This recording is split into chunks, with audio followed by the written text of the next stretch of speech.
Hey guys, this is Krista from the Moratorium. Do you like grisly gore and mysteries? Of course you do. That is why I suggest you subscribe to my blog, Suspended Animation, Dormant Stories Waiting to be Told, where we at the Moratorium offer a number of lurid tales from axemen running around New Orleans to phantoms in Texarkana. And if you're feeling especially generous, head over to our Patreon, where for just a couple bucks a month, you can help the Moratorium grow. And that would be pretty kick-ass. And remember, long live VHS. In an attempt to make this podcast shorter in length, we've omitted 2 of our normal segments of the show. Because of the subjects we have chosen, the show is actually a bit longer than usual. We apologize for nothing, and ask that you just sit back and enjoy 2 men talking about their favorite movies for 2 hours straight. Cue the music. And in 3, 2, 1, I already forgot it. You will be soon the speak of a giant, or like all the others, dead. You think I imagined all of it, don't you? You think I'm insane? That's feng shui. A match made in a bathroom. Just floating into the void. Hey, everything worked like it was supposed to the first time I clicked the button. Oh. Good.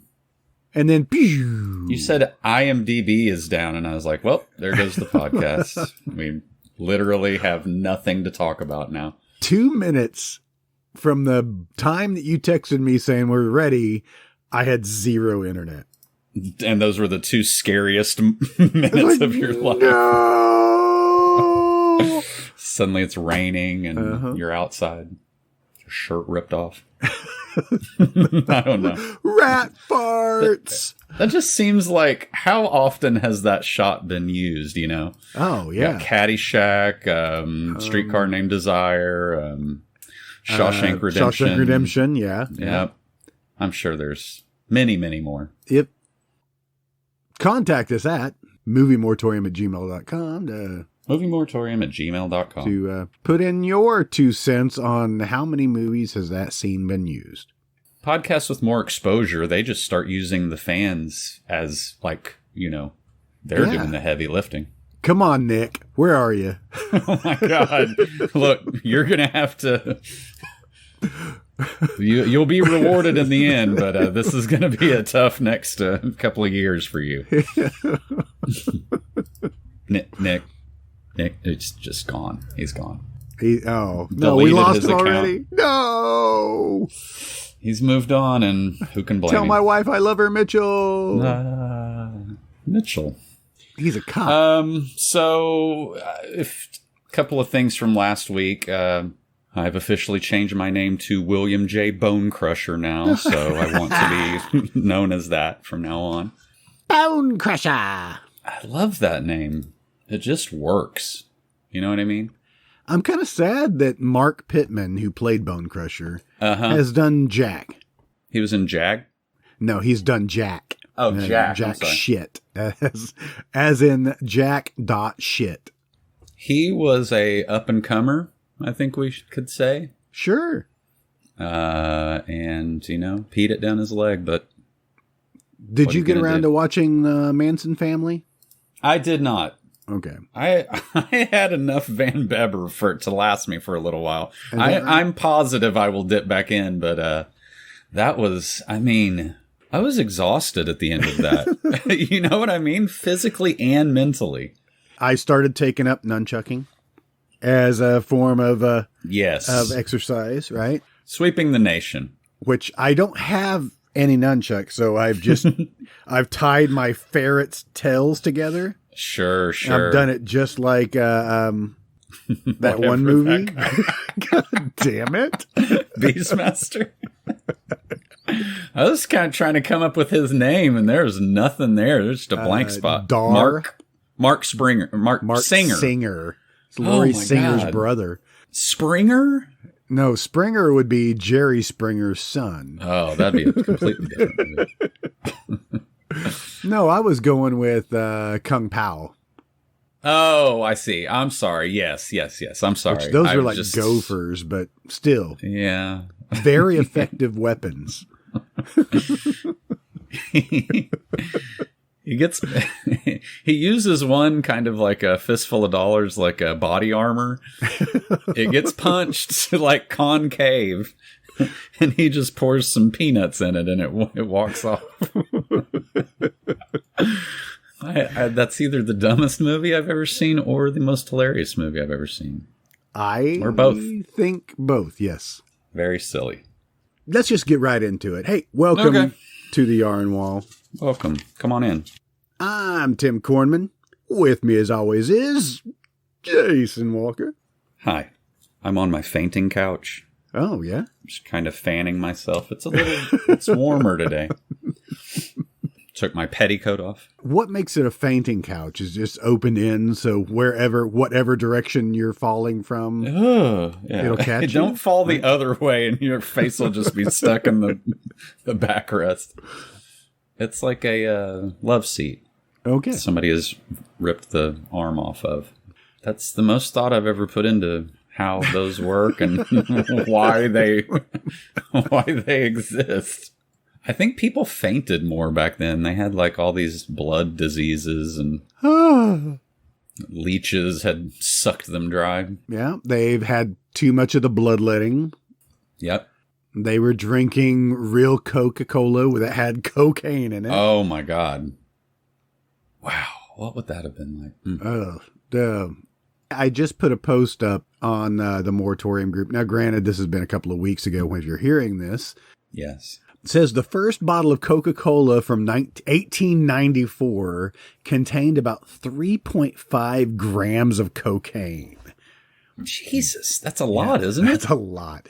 This explains why your parents and grandparents could walk to and from school uphill both ways in the snow barefoot. I mean, that's probably true. Is that a real thing? I mean, like, I know it's real, but if it's on the internet, it's got to be real. I guess you're right. One of my guys I've been keeping in touch with for a while, his name's GA. He posted whiskey toothpaste. Genuine 6-proof Scotch and bourbon. Oh, God. It says, it's like a little ad here. It says, why fight oral hygiene? Enjoy it. Here's the real He-Man toothpaste. Best argument yet for brushing 3 times a day. 2.5-ounce tubes flavored with the real thing, Scotch or bourbon. It says night before feeling on the morning after. I don't know what that means. What? Rinse with soda instead of water if you prefer. Oh my God. Yeah. It's got to be horrifying, right? Yeah. Or the best thing ever. I think that's actually what George Thorogood used for a long time. That's why his teeth are so big. So anyway, can you imagine? No, I can't imagine. So I was trying to read up a little bit on Deadbeat by Dawn, Deadbeat at Dawn. Your mind wants to correct it to something that makes sense, and it just never quite does. But I guess he had a horrible time getting this thing released and actually seeing any return on it. I'm sure of that. I think that's why in the, kind of documentaries and interviews that he does, he's got like, the background is like wood paneling with like a Hustler centerfold like stuck to it or something. Don't know where he's at. Probably a bar. He's not sure where he's at. Yeah. But did you come up with it? I mean, did you glean any more information? Nothing? There's some here on Wikipedia that talks about it on the release. I can read the entire things if you like. Sure. After the film's initial VHS release by Ketchum Video, Van Beber spoke in 1991 that he was trying to get out of that contract. They haven't spoken to us in over 4 months, he said. Yet to see the first dollar from its sale. Van Beber later spoke in video releases of the film in 2018, stating that we had to learn the hard way by working with people who didn't pan out or would rip us off. There was a distributor in New York where all of our contacts turned to dust. There was a VHS deal, which was a glimpse into how it would be treated in the next release on DVD, which was a total lack of any business decorum. It was frustrating. It didn't get its proper respect until the Dark Sky release. I've seen that like version before with their name on it before. That's pretty sad that that's what almost 20 years after the making of the film that he actually got something out of it. Yeah. But he kept going and kept making more films, quote unquote films. Right. Yes. I mean, that type of filmmaking I'm going to be talking about a little later. So. Okay. Well, let's get talking about it now. Just okay. A rogue filmmaker? Yeah. No, well, not really, but kind of. Man, I've got so many notes. Okay. So usually what I do when I'm in a time crunch for the podcast, I just write it or watch a documentary and kind of take notes on it. Okay. Does it have anything to do with movies? For the most part, it does. I would say like, man, hit and miss movies. Some crappy, some masterpieces. We're really going to go all over the place. But I watched oh my goodness. I don't even have the name of the documentary because it's really good. It might be the best name for a documentary ever. If you only knew it. Yes, there's a colon. I mean, that's what we're dealing with. So I watched a documentary called Electric Boogaloo, The Wild Untold Story of Canon Films. Okay. Oh my God. And once you start, okay, so right now I want you to look up Canon Films. On the internet? Yes, on the internet. Everything's fine now? Your technological issues? Okay. Yeah. You just look for you can edit this out, but look for the list of Canon Group films because I want you to be able to see this at the same time. We have talked about probably 20 of them. There's probably 200 more that we have yet to talk about. I am not where I need to be. It says titles. It gave me 2 titles. It gave me London Rampage 2 and Breakdance Revolution. I don't know what either collection of words, what those mean. My Wikipedia page just says list of the Canon Group films. Oh, well, you could have told me to go to Wikipedia. You told me to look up Canon. Oh. All right. So there we go. Just looking at like a Civil War reenactors site. A Canon. A Canon. So Canon was created by Golan Globus. Yes. They bought a company that was already called the Canon, I think it was called Canon Films. Okay. Which was run by, I think, Dennis Friedland. I have his name written down here for some reason. I think that's who owned it. But sure. They had made a couple of movies that were kind of, this was the 60s, mid-60s. Okay. So they had made like kind of softcore porn. I think they're from the Netherlands. They're from Sweden, I believe. Sweden. So, they had done, probably their most popular movie from that era was in 68 called Inga. Inga. Also known as, no. Not Ilsa? Not Ilsa. We haven't gotten to, Nazi torture porn yet. Okay. But anyway, so it's just kind of, softcore porn with women that, probably ask them to see their ID. I don't know. Inga, the girl that plays Inga looks very young, but, anyway, we'll just gloss right over that. So that's kind of the type of Swedish, sex romp type movies, It's just an excuse to look at some boobies and stuff. Boobs. These two guys, they're from Israel. They had some money. Oh, man, my notes are like, I just threw them up into the air, and now I'm just looking at individual ones. Well, if you wouldn't have torn them into pieces before you threw them in the air, like confetti! And, I mean, my note-taking, it's not great. I can't really read my own writing. But anyway, so there's Menachem.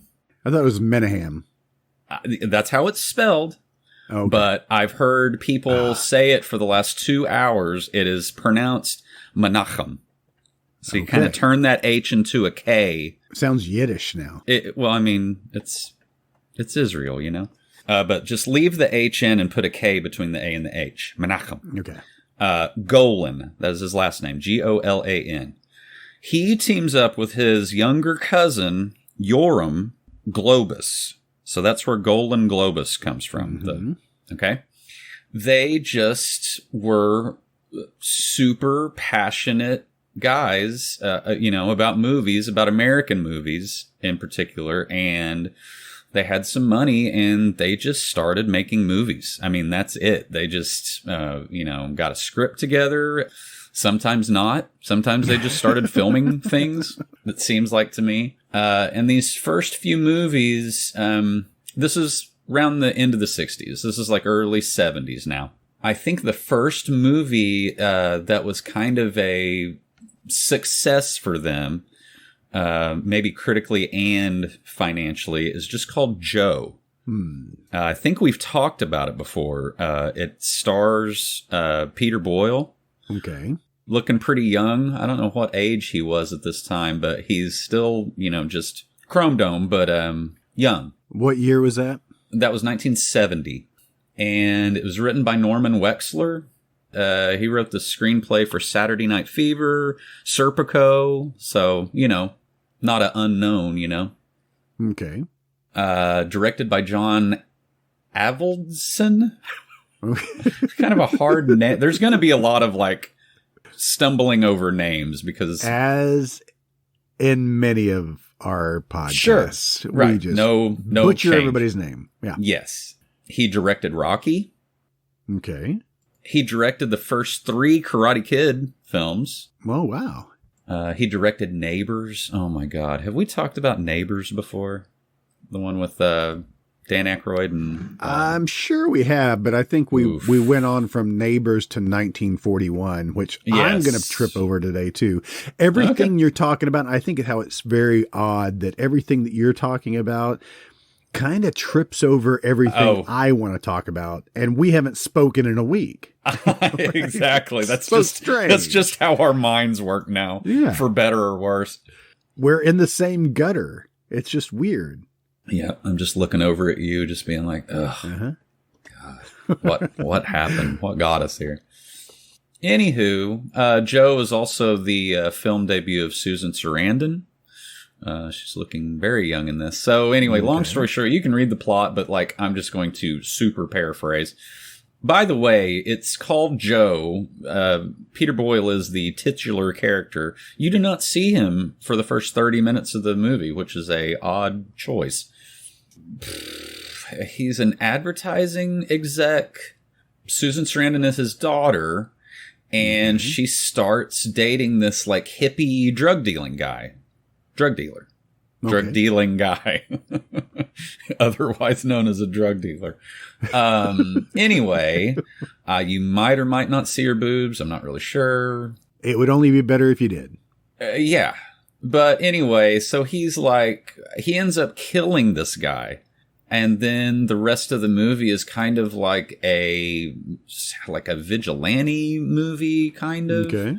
Which, I can say now they will go on to do all of the Death Wish movies. So yes. I don't know if that has anything to, seems like a precursor to those. So it was the 13th highest grossing film of 1970. So not too shabby for, a company that is barely off the ground. I'm sorry. I was just reading a little bit about Golan and Globus here. And in their trivia, it says, during the time that Canon directors were ordered to have as many films as possible with Charles Bronson and Chuck Norris. Yes. They were the one, we'll get to it later. That's the real meat of this. But yes, they do the Death Wish movies. They do Missing in Action, Invasion USA. So now they've got a little bit of clout, with this movie doing so well. Oh, wow. It says here, I'm sorry, since you brought it up, Joe in 1970 was made on a budget of $106,000. Right. and huge made return on this. 26 million. In 1970, that's like That's a lot of $4 money. billion, right? Right. Yes, exactly. So, yeah, I mean, like, they just right out of the gate are come out swinging. Wow. Also, they are producing these, I guess the Swedish part of the team is still there, so they're doing these kind of Swedish art films, too. One was called, oh my God, I wrote it down, the Lemon Popsicle series. Yes. And really... I tripped over that a second ago, and I was like, what? They're just kind of like Porky's, you know, kind of like a coming of age type movie, but with way more sex and nudity because they're Swedish. In. And next week's movie is... Yes, exactly. Let's just stop the podcast right now and watch all 8 of them or however many. It's a series, so they made a ton of them. They're like Emmanuel, you know, for like... here's Lemon Popsicle, 1978. Written and directed by Boaz Davidson. Yes, which is another... I mean, looking at these guys... Now, I just want to say right now, I am just following the documentary. Okay. I don't want to exaggerate this at all, but it seems to me like these guys are like the Weinsteins kind of, but lower budget. They kind of don't care. They want to just put out as many movies as they possibly can, you know, to hell with the quality or the linear storytelling, you know. But if the Weinsteins were bad, I mean, I don't know. It just seems like every picture of them, all of the film clips of them, they're just fresh from a room where there's just a mountain of cocaine. This is all speculation, but just keep that in mind. Prostitutes. Sweaty Israeli guys hopped up on cocaine with, nude women, beautiful nude women hanging around them. Could be wrong, but... Probably not. So, in the documentary, I think they jump ahead a couple of years, but in the documentary, the next movie that they talk about is X-Ray, which you covered for was that the summer... Spring Break? No, I think it was a Christmas movie. Oh, that's right. Okay. Maybe. I can't recall, but yes. So we did talk about that, but they mentioned the fact, look, we've got Barbie Benton. We need to get her out of those clothes as soon and as often as possible. Right. X-Ray, written and directed by Boaz Davidson. Just want to reiterate here. Yes. Boaz is French. It's hard. He is in the documentary very often talking about the whole, you know, he was like the ultimate insider for all this. He has all the good stories and stuff. Let me see where he's from just real quick. I will post a link to this documentary after I watch it 3 to 6 times. Yes. I'll have it up on the website because I am so interested in this now. The documentary is amazing. And they kind of do every once in a while, whoever the editor, I mean, you can't even say the editor for the documentary because a lot of their movies are edited this way where it is just somebody gets punched in the face, a house blows up, 2 guys are just shot, a guy gets a knife through his head, you know, like it's just... In the same scene. In the same scene. Keep in mind that they do the right on the cusp of the ninja craze in the early to mid 80s. So, I'm looking at it. Yeah. Boaz Davidson, I guess he is a friend of theirs. He is also from Israel. Okay. He came with them. He was kind of a package deal. But yeah, he's got some great stories about them. But they also talk about the Apple. Have you ever heard of this? I watched musical? Part of that. It is strange and confusing. It's... I didn't have enough cocaine to finish it. Right. When you add that, then it's like, oh, well, yeah, of course. They were just completely blasted on cocaine. Yeah. But yeah, it is a musical. They wanted it to be like Tommy, which had come out like the year before. A lot of these movies, they are reacting to trends that are, already passed. Not already passed, because here's the thing. The way they made films was so weird. They would create all of the promotional stuff for a movie, sometimes even before securing actors and stuff that would appear in the like posters for the movies. They would sell these movies overseas, get the money, and within a year make the movie. They were like doing it backwards, which allowed them to make like, you know, like a normal studio, I think would put out probably, I don't know, 20 movies in a year. They would put out 50. Yeah. And it allowed them to react so quickly to like trends and stuff like that, like breakdancing and shit, you know, and vigilante white men who just killed, you know, 100 Latinos in one movie or something. Those Death Wish movies are, just super problematic. Yeah. Yeah, but that's just Michael Winner. I mean, we can talk about him. We have in the past, but I mean, this documentary really paints him in like he's just a monster. Like a lot of these guys that we happen to cover. I am so excited about watching this. Hey, I was just looking here at a movie in 1979 called Greasy Kid Stuff. They mentioned that, but thankfully I didn't have to watch any scenes from it. What does that look like? Teenage Romanade parties and sex in the 1950s Tel Aviv. Written and directed by Boaz Davidson. Oh, okay.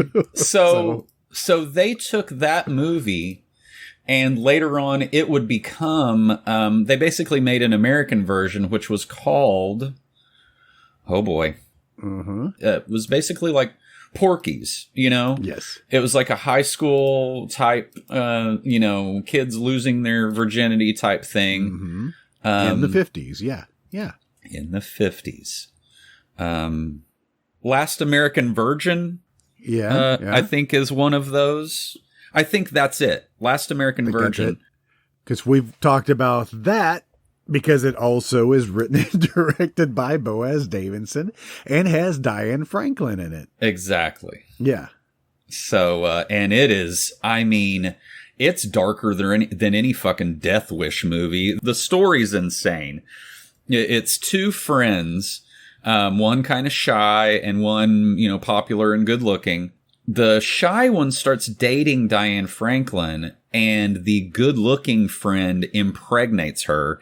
And then you'd know this kid if you saw him. He's kind of kind of a Ralph Macchio. Let me see what his name is because he might come up again.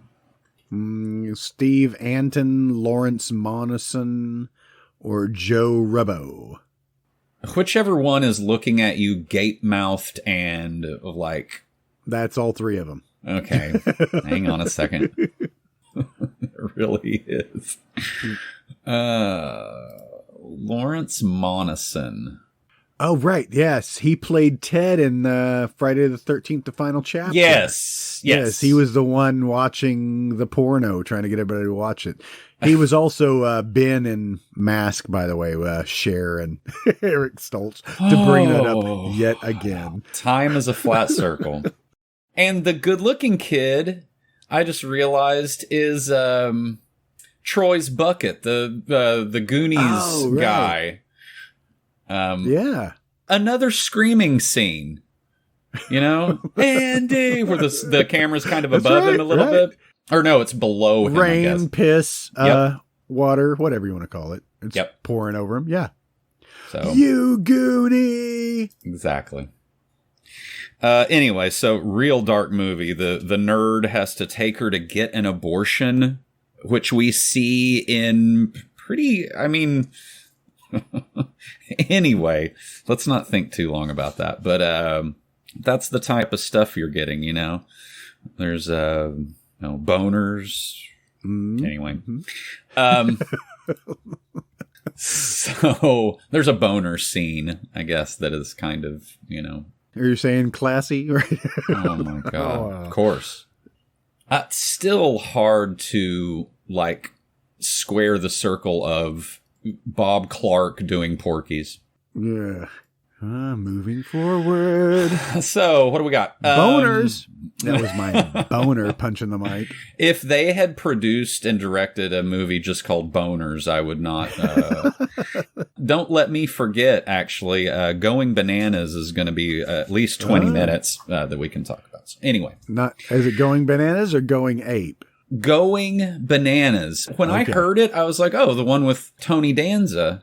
No, that's something else. There's actually a movie called Going Bananas? Yes. It has the son from Over the Top. Cannon also did Over the Top. Remember when before we started recording, we said we had nothing to talk about? Oh, God. Now I'm already tired. I'm like sweating. There's a cigarette burning beside me. I don't even smoke. Who put that there? Exactly. But anyway, Going Bananas. I mean, it's farther down my list, but holy shit. It really is the craziest thing that I've ever seen. Let's just talk about it since we're almost there. Okay. Going Bananas. Fucking Dom DeLuise and Jimmy Walker. Oh my God. Do you see where we're going? It's like the cover alone is just someone's pranking me. It's in like one of those net traps in like Predator, you know. It's like, oh, Going Bananas. But anyway, oh my God, I just realized something. Deep Roy, okay, let me tell you the story of this, and it's very brief. They saw Any Which Way But Loose, okay? I'm pretty sure that's what they didn't come right out and say that, but they said, get us that monkey. Get Clyde in here, okay? Okay. So, Menachem, man, that's hard to say. I do want to say, I keep on thinking of, Kirk and I joke about Manaheim Steamroller, like the Christmas music stuff.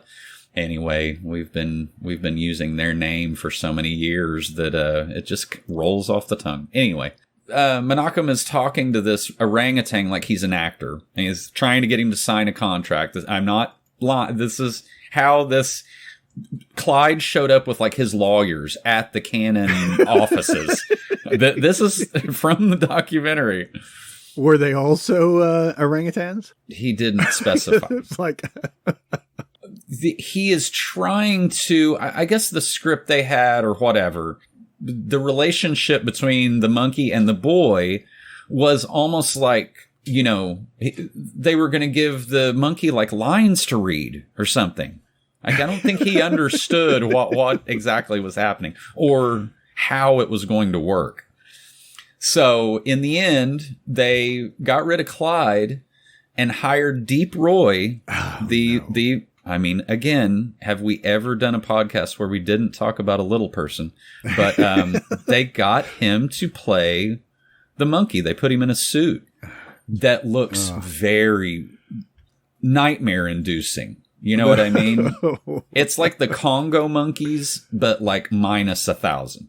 Did I mention that Dom DeLuise is also in it too? So you're dealing with that the entire time, and Jimmy Walker. The monkey talks at the end. The love between the monkey and the boy is so great that he actually has a couple of lines at the end. So I'm looking at the monkey right now. This is problematic. Oh, to say the very least. And I swear that I rented this on...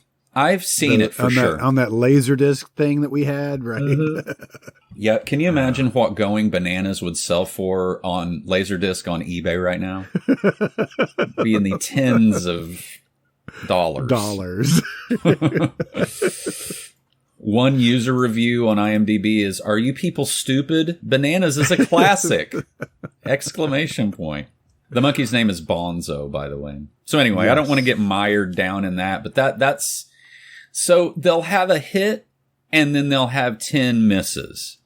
And those hits are what kind of propel them forward. They're just constantly moving forward. I'm sorry, guys. So looking at Deep Roy here. Yes. He also played an ape in Greystoke, The Legend of Tarzan. Oh my God. Christopher Lambert. And Planet of the Apes 2001. Hey, that's the type of typecasting you want to happen. You know what I'm saying? I'm the monkey guy. And he was paid $1 million for his work in Charlie and the Chocolate Factory. Boom. Good for him. Yeah. Never-Ending Story, Return to Oz, Doctor Who. He's been in a bunch of movies. Dickwad. I don't know what that is. That really is it's a short film. His name is Little Telephone Bully. So I don't know. Yeah, he was in Return of the Jedi. His character name was Droopy McCool. Okay. Okay, Lucas. Stop fucking naming characters.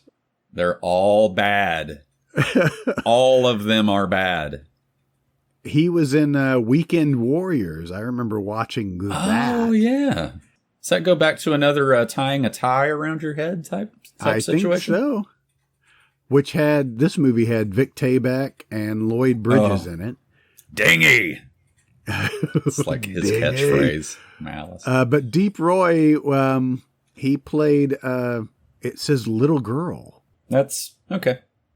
All right. I just powered down my computer and we're just... In the Never-Ending Story, he was Teeny Weeny. Okay. Now you're just making stuff up. Teeny Weeny? I've seen that movie several times. I do not remember who that is. I don't know. Was he the same character in Dickwad? Teeny Weeny. Sorry. No, he wasn't. Dickwad. That short film went on to sweep the Oscars that year. Yes. Okay, I'm closing off of all of that that is monkey related. Click. All that is monkey related. Yes. That's actually more than 4 tabs. I have an equal amount for Lambada, the Forbidden Dance, but we'll get to that later.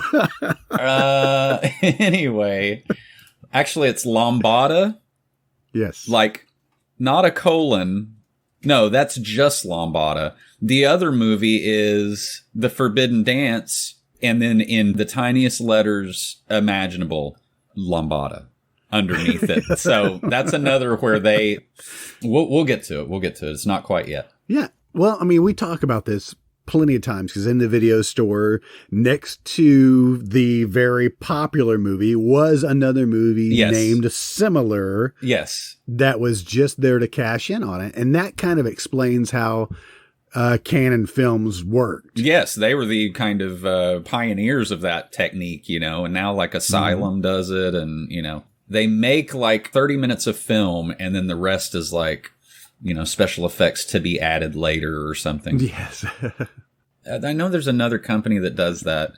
They want you to be confused. They're tricking you. It's not that it's like, oh, well, that's checked out. I guess I'll just get this, lesser one. They want you to think that you're renting like a Transformers movie and instead you get Transmorphers or whatever, They're hoping it's going to be accidentally shelled and behind the wrong box. Yes. And you're not going to know. Yes, exactly. Till you get home and you're like, what the shit is this? Yeah. Mom. Okay. So, they also tried to do, horror, Menachem, kind of just discovered like, Hammer horror movies and maybe some of Roger Corman's movies. And he wanted to get all of the greats together, Christopher Lee and Peter Cushing, Vincent Price, all those guys. So he made House of the Long Shadows. This is, all of those actors. This is the 80s. They are in their kind of twilight years now, and they couldn't even, the movie ended up being PG because they had all these great guys. They just weren't. I think he thought that if they got them, that they would, a horror movie would spontaneously create itself. And really, they're like in their 80s, I mean, Christopher Lee's great in anything, but it's like, give him something to work with here. Right. So that was a big failure for them. I have randomly someone called him Jabba the Hutt on meth, Menachem, Jabba the Hutt on meth. So there's also a lot of, you'll see, if you just search for those guys, you'll see them in matching Canon like sweatsuits, kind of like jogging suits. Which can we get some matching Canon? I can't imagine. I'm all in. Yeah. I am looking that up right now. Yeah, go ahead. Let's see if they're out there somewhere. Mm-hmm. Could probably just like the sweat embedded in them alone would, contain cocaine. Yes, exactly. I didn't finish that thought, but that's what I was thinking. So they also did Lady Chatterley's Lover, which if you were a kid, that was the most frustrating movie that you could possibly watch on HBO because... how much side boob? Yes, and like gauzy, like I can maybe make out a nipple, but not quite. At 2 o'clock in the morning, it was either an Emmanuel movie, which also I think was Sylvia Crystal maybe. Mm-hmm. Yes, I'm not right. sure. But yeah, so they did a ton of those low budget softcore movies. Really, the 80s. I mean, the very late 70s into the 80s is when all of this stuff just like they were on a roll. Oh yeah, on fire. One of the first movies they did was Schizoid, which I feel like we've talked about before. It has the terrifying Klaus Kinski. Yes. Craig Wasson is in it, the guy from Body Double. Totally tripping over him later. Okay. Christopher Lloyd, and Donna Wilkes, which we brought up Yeah. several times because she was Angel and she was also in Jaws too. Right. We brought her up several times. Right. Anyway. So continue. I don't know if I've ever seen Schizoid, but it looks like you probably should take a shower afterwards. It was on my list of things to watch, and I wonder if I watched it and totally wiped it from my brain. Yeah, it looks like you should. I did. Yes. I did totally watch this and wipe it from my brain. Because there was a weird scene because Klaus Kinski and Donna Wilkes, correct me if I'm wrong, Nick, let me know if I'm wrong here, but I think there was Donna Wilkes was changing clothes and Klaus Kinski was just like peeping in on her and trying to talk to her. It was very uncomfortable. Yes. God. That's enough said about that. Please. Yes. Next. Yes.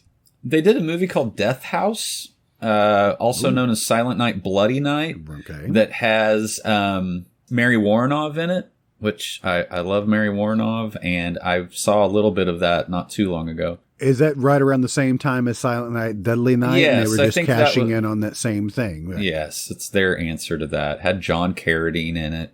See, they did New Year's Evil. Right, yes. Which we've talked about. Yep, Graduation Day, I think you just brought up a couple of weeks ago, maybe? Yep. But I think when they really started getting into the Chuck Norris and... the Charles Bronson films, because they did 10 to Midnight. Was that their first movie with Charles Bronson? I believe so, yes. Because I love that one, by the way. I've never seen it. Where is it? What year was that? Do you know? 10 to Midnight was 1983, and it simply reads, an LAPD detective and his rookie partner on the trail of a psychopathic young man who is murdering young women. That's what you got. So, I mean, the only difference is he is a civilian in Death Wish, but basically the same plot. He's kind of I think so. Vigilante, just blowing people away. Now, that type of movie that they started getting into, Death Wish, the original one is, what year is that? It's around the same time. Yeah. So Death Wish 2 was 82.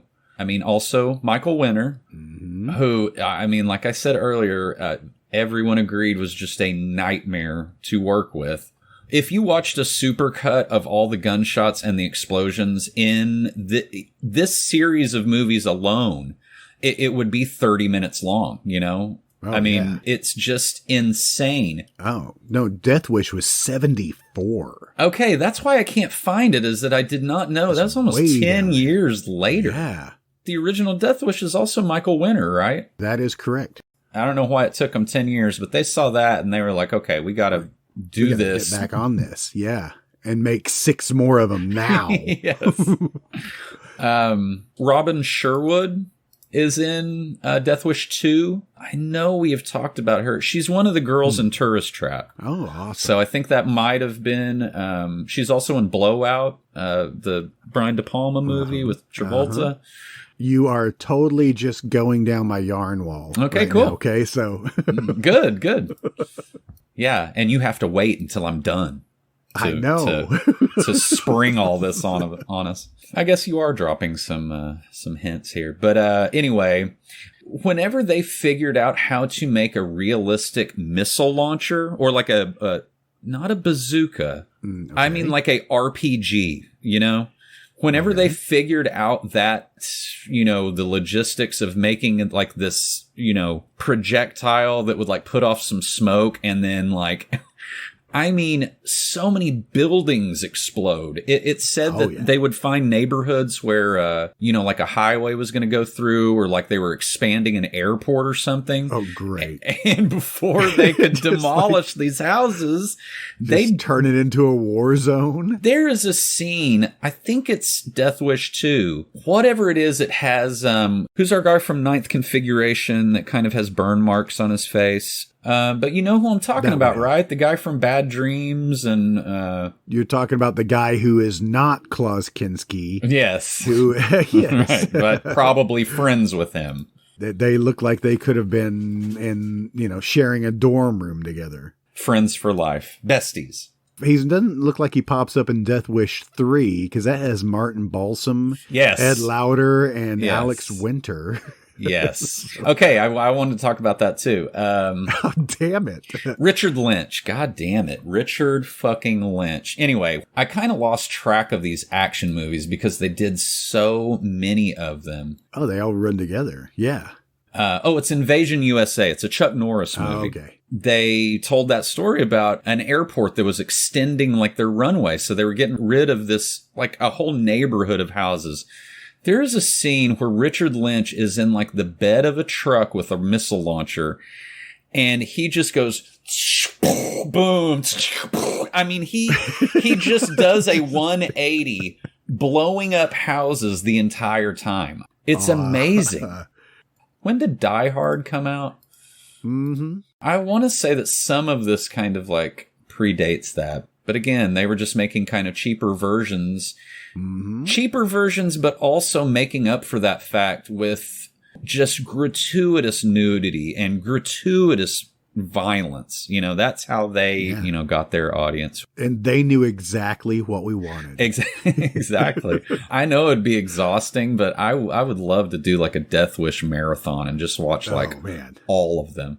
Roger Ebert also said Death Wish 2 is just like, you know, the worst possible movie. Okay. That sounds like it's exactly what we want to watch. Yes, thank you. But anyway, Robin Sherwood, I think, was his daughter in Death Wish 2. Yes. Of course, she's raped, you know, which is kind of what started the first one. And she's in a mental institution for most of us. Also, the rape scene, which they had kind of in a truncated form, is very realistic and very disturbing. Wow. She dies on one of those like cast iron, like the Omen fences, you know? Okay. She just runs and crashes through a window and impales herself. Oh, I think I remember that. Woo. Hey, she was also in Hero at Large. Oh, I used to remember love that with movie. John Ritter? Yeah. Yeah. If you look down at the beginning of her career, was in a movie that I brought up The Love Butcher? eons ago, Yep. The Love Butcher. Yeah. That one was recommended to us by our first fan that I can't remember, that is probably long lost. Yeah. And been now replaced by Nick. Thanks, Nick. Nick, you're still there, aren't you? I Now, hope. was Hero, I don't want to get completely off the subject, but Hero at Large, is that suit, did he actually have powers, or am I thinking of Greatest American Hero? It says here, a struggling actor buying milk stops a robbery while wearing a superhero uniform while promoting a movie. The unknown hero tries to do it again so he can impress a cute neighbor. Not to save people's lives, just to get laid. Right. That's the 80s in a nutshell. That had Ann Archer, Burt Convey, Kevin A McCarthy, lot of people. and Joyce Brothers. Oh, man. Why? Why was well, it doesn't I don't matter. know. Why not? And what was Super Fuzz about? I mean, I don't want to completely derail it, but Oh, I want to get all these for once. Just get everything straight. Yes. Sorry, guys. Bear with us. And then we have modern problems to contend with. Love modern problems. Super Fuzz. Okay, so Super Fuzz is closer to Greatest American Hero. Yeah. He actually has powers. Okay, sure. A red powder from a nuclear explosion gives a police officer superpowers. Okay. Completely Italian cast. And Terrence Hill. Yep, Terrence Hill. Who played My Name is Nobody. My name is Trinity. Trinity's Yes. still my name, right? Yes. Yeah. They call me Trinity. Yeah. Once Upon a Time in... No, the other one with Charles Bronson. Yeah, Once Upon a Time in the West. Whew, that's a dark movie. But yeah, I remember watching all of Terrence Hill's movies. He was fun. Yeah. Yeah. Italian Clint Eastwood, kind of. Yeah, he had a quirkiness about him that made his movies rather funny. Yeah. Franco Nero, it seems like kind of had the same trajectory a little bit. He comes up later because ninjas started becoming popular. So they're literally just watching trends and just making these things happen because that's what's hot at the time, you know? Yep. So Enter the Ninja, I think, is the first of that batch. 1981. Yeah. The way you're saying that, are we going to have some crossover now or? No, not now. Okay. No, because I know I teased you that I was going towards ninjas because I saw Always going towards JBB, Van Beber, Yeah. with his nunchucks, Yeah. and just wanted to go down that trail. Of course. I'm going to save it for a minute, but it was not Enter the Ninja. Okay. Sorry, it was not Shokasugi. Well, if we can just talk about ninjas for a moment. Can we? Let me talk to you about ninjas for I a feel like moment. this is an old radio program and we're just like kids are just huddled next to the radio. Listen, kids, ninjas are out there. Exactly. They're hiding. The red ninja. You don't know it because they're good at being a ninja. The ninja scare. I think Enter the Ninja was a hit for them, and then the hits kept coming after that as far as ninjas went. And to me, I mean, I watched all of them. I could not get enough ninja in my life when I was a young man. How many throwing stars did you have? Oh. Throwing knives? How many did I lose in the woods? Camouflage pants? Yeah. Yeah. I mean, like, I don't know, at least 3. Yeah. I was very prolific at climbing trees and snooping on people. Oh my God. I remember how like depressed I was when I finally got those like kind of cat, you know, those like kind of talons that you rope to your hands, you know what I'm talking about? Yeah. The master, you know, Lee Van Cleef.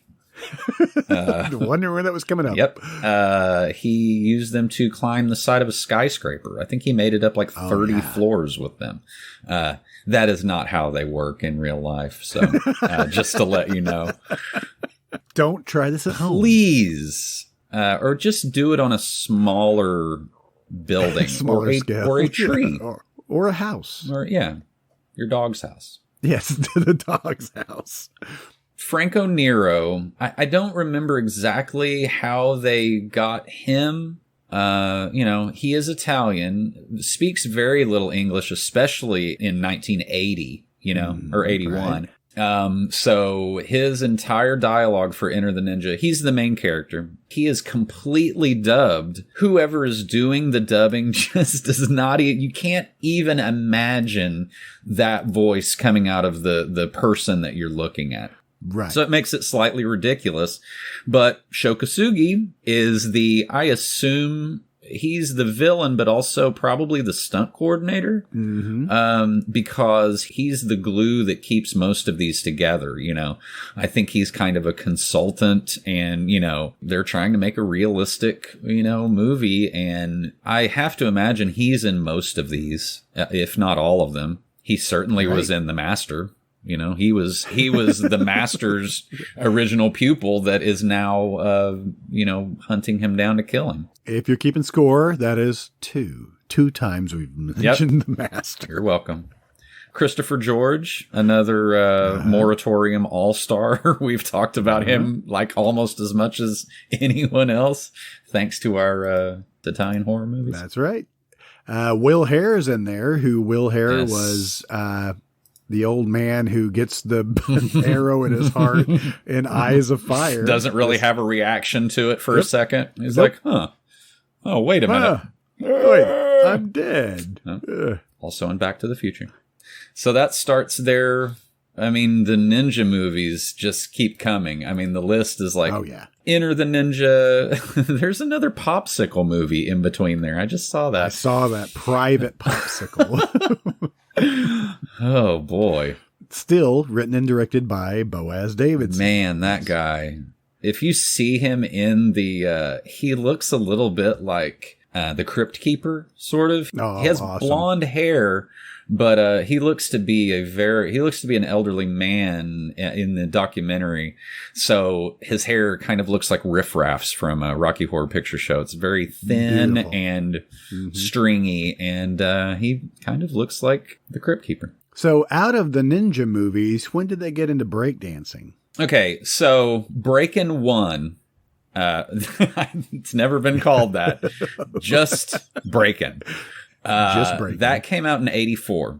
And again, this is I'm not exactly sure about the timeline, but I think this is their answer to Beat Street, which I think I know a little bit better than Breakin'. Because this is prime. I mean, this is 1984. I'm watching every single one of these movies. Beat Street was 1984 as well. You know, Beat Street is the superior movie if you want to really get down to it. But I think I've seen Breakin' more. I think just because of the name itself and how many ways you can use it in a joke, Breakin' 2 Electric Boogaloo is probably what. I mean, I just say that anytime something is part 2 of something, Right. I just say Electric Boogaloo at the end of it. I'm compelled to do it. Same year as Breakin', by the way. Wow. 1984. So, okay, we'll get to the Chuck Norris stuff later, but there is kind of a funny, what are the Chuck Norris movies? Missing in Action. Sorry. Missing in Action, Missing in Action 2, Missing in Action 3. I don't know if it shows it on this Wikipedia page, but they filmed those like concurrently, and a completely different studio did Missing in Action 2. Okay. It is the superior movie, so they decided that one got renamed to Part 1. Okay. Technically, if there is a timeline for those ridiculous, I mean, again, it's just like the Death Wish movies, except they look to be in Vietnam, and were they storing a ton of like plastic explosives in that hut? Because it blows Probably up so. like Hiroshima. It's Yes. incredible how much stuff they blow up. Oh, yeah. Missing in Action, also starring M. Emmett Walsh and James Hong. Yes. 2 of our former deep dives. Yes. So. This is I mean, we are right in the pocket for all of that stuff. This is All Stars. If you guys are wondering how we come up with the idea for this podcast, it's obviously right here. Yep. Deep in the 80s. When things were so like fast and loose, I can't imagine like a Hollywood union.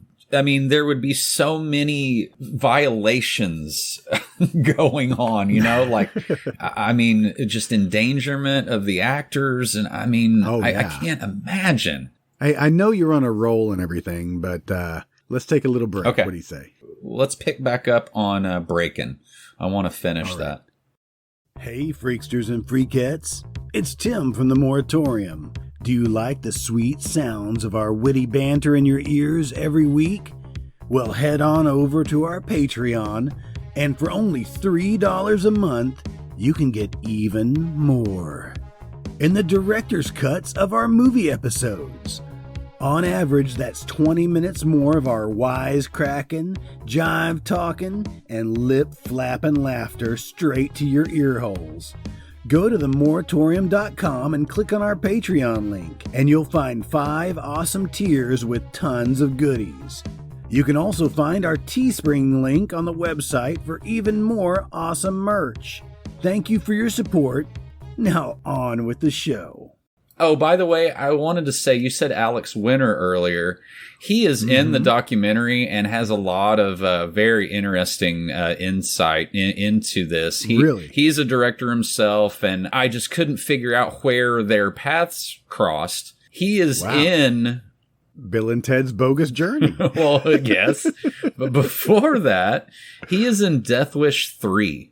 That is his second. Oh, yeah. You're talking about Alex Winter. Yes. I'm looking at Turbo, who was Michael Chambers from Breakin'. He was in Bill and Ted's Bogus Journey playing Good Robot Bill. Oh, wow. Wow. Whoa. If I was standing up, I would be rocked back on my heels right now. That's amazing. That is very, very cool.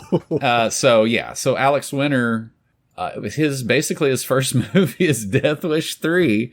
And, I know him from Bill and Ted and from Lost Boys, right? When he was young, his name in Death Wish 3 is Hermosa.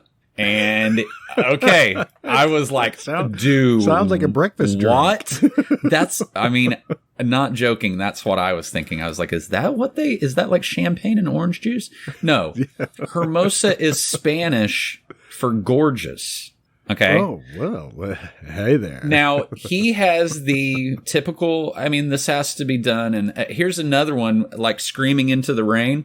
Having a conversation with a bad guy who is on the hood of your car while you're trying to shake him off, okay? Bingo cards. Put that on your bingo cards, everybody. Anyway, Hermosa means gorgeous, and Alex Winter, when he was younger, he really does. There's like a angelic quality to him. He has that curly blonde hair, and his face is just. I don't know how else to describe him. He kind of looks like one of those old Italian paintings or something. I'm speculating at why they gave him the goofy name of Hermosa. It's not very. If you're like in a gang, that's not the most intimidating name.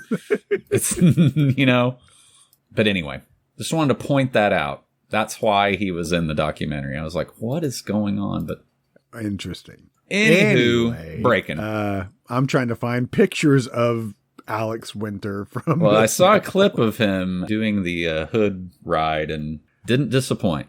All right. Right. So Breakin'. So they have both of these guys from Breakin' in the documentary. Okay. And I think maybe I was slightly too young to realize, and I live in Oklahoma, but I think I was slightly too young to realize what an impact those two movies had on society. Did you realize that Ice-T was in Breakin'? No, I did not see that at all. As just an extra? As just a dancer? As a rap talker. Oh my God. As Ice-T, it says, without the hyphen. Right? Yes, he got hyphenated later. Oh. Man, I got so hyphenated last night. Oh, man. And Christopher McDonald was in there. Yeah. I tripped over him this week. What, he was laying in your floor? He's like, hey. Yep. Trying to sleep away. I don't know why he sounds like that. You got that Happy Gilmore sequel for me yet? Oh. Sadly, no. Have to wait long enough for it to be ironic. Yeah. Anyway, I just keep on saying breakin'. Like I can't even begin to. It's about break dancing, kids. If you don't know, right? It's a type of dance that swept the world really in the 80s. Mm-hmm. But anyway, and it has these two guys, Michael Chambers and Adolfo Quinones. Sure, butchering names. Okay, I'm sorry. This is where I'm getting confused. Adolfo's name is Ozone. Ozone. You will remember that. Ozone and Turbo are the main characters' names. His real name, his Christian name is Shabadoo. So do with that what you will. Adolfo Shabadoo Quinones. Yes, perfect. Michael Chambers is Turbo. His Christian name is Michael Boogaloo Shrimp Chambers. Their real nicknames are just completely bonkers compared to like Turbo and Ozone. I don't know what else to say. Watch the movie. It's a series of dance numbers that are kind of, I mean, but I think that's what they were trying to say, is that it was a lot of like, you know, different types of cultures coming together and finding, you know, like common ground and stuff like that. So in that sense, and those two guys were really looked to as, you know, kind of heroes for like, you know, the kids and like, I don't know, inner city kids that, you know, so, and they both take it very seriously. And, Lucinda Dickey, who is the, I wouldn't even know, it's not the love interest. Mom, how would you describe her character? She's primarily like a gymnast. Right. And she starts learning breakdancing with like heavy air quotes, because I don't think she ever actually does it. So either. But, you know. She came back for Ninja 3 domination, by the way. She sure as shit did. Did you see that Adolfo Quinones was in Xanadu? Just had to bring that up. No, but that does not surprise me in the least. Man, Ninja 3 the Domination, though, when she finds all of those weapons in the it's going to take another hour just to talk about the ninja movies. I'm going to keep those unless you want to. Oh, I want to, but we can't. Yeah, exactly. The 80s, just say that the 80s was the pinnacle for canon films. I mean, so many films just in the zeitgeist. Yes. We can just run down the names of these movies. Yeah, sure. I mean, we had rapping. If you want to go in with breakdancing, so you have rapping as well, which had Mario Van Peebles and Eric LaSalle was in that. Life Force, Thunder Alley, Invasion USA, Death Wish 3, Runaway Train, King Solomon's Mines. Oh, King Solomon's Mines. That had Sharon Stone, and it really was that's where they really started mimicking all these, you know, you couldn't say they had their finger on the pulse, but I think maybe through like Hollywood gossip or something, they were constantly like, it almost seems like they had spies working on this where, okay, this is going to be hot this year. Yep. Let's get in there and, you know, make this movie and undercut this bigger one that's coming out. And try to beat it to the theaters. Yeah, beat to the punch. Yeah. So, like, you know, King Solomon's Mines is obviously Indiana Jones or Romancing the Stone, you know. Yeah. There is a clear duplicate to these movies, more successful ones for almost all of them. Oh, yeah. But when we get in with Cobra, so we already started getting around Sylvester Stallone. Yeah. Well, they start getting these names and they just start pushing as many movies as possible. Alan Quarterman, Lost City of Gold was 1986, a year after King Solomon's Mines. I mean, they were just really pumping these things out one after another. Those movies, I mean, even as a kid with like, I'm going to see Nudity for sure. It was like, am I going to watch that? Oh man, I don't know. It looks so dumb. And like, the special effects are just insane. Like, you can see like the tearaway, you know, kind of whatever they were using for green screen back then. You know, what's the actor that plays Alan Quartermain? I just had him there. Richard Chamberlain. Yeah, Richard Chamberlain. So yeah, he's like a poor man's, you know, Charlton Heston, or just those movies are just like so awful, so bad. I remember watching, if not both of these, at the theater. I assume that you were accompanied by an adult, right? Yes. Yeah, Lost City of Gold. Is that the first one or the second one? Alan Quartermain Lost City of Gold was the second one, and it said it was made on, and I wonder how they made their money back. The first one said it was made like on 12 million, and it made 15 million. They actually started pumping some money in these movies. Yes. The second one was made on a $13 million budget and grossed 3.7 million. That's where they couldn't really read the writing on the wall, where they had a hit, then they try to recreate it, and it's just, the moment is gone. You know, you've already... But I mean, that cast, Richard Chamberlain, Sharon Stone, James Earl Jones, Henry Silva, Cassandra Peterson is in it as she's the villainess, and the stuff they have her wearing is like, I'm going to see Elvira with her natural hair in some wild getup, you know, and it is so like, not conservative, but they're really covering her up, and it's like, damn it. She's so awesome. Anyway, so yeah, ninja movies, breakdancing movies, action adventure, you know. All over the place, man. All over the place. The Barbarians was in there, so we got into some barbarian movies. Hercules, Lou Ferrigno is Hercules. That movie is so dumb. It is like, I've got to stop watching or I am going to start losing brain cells.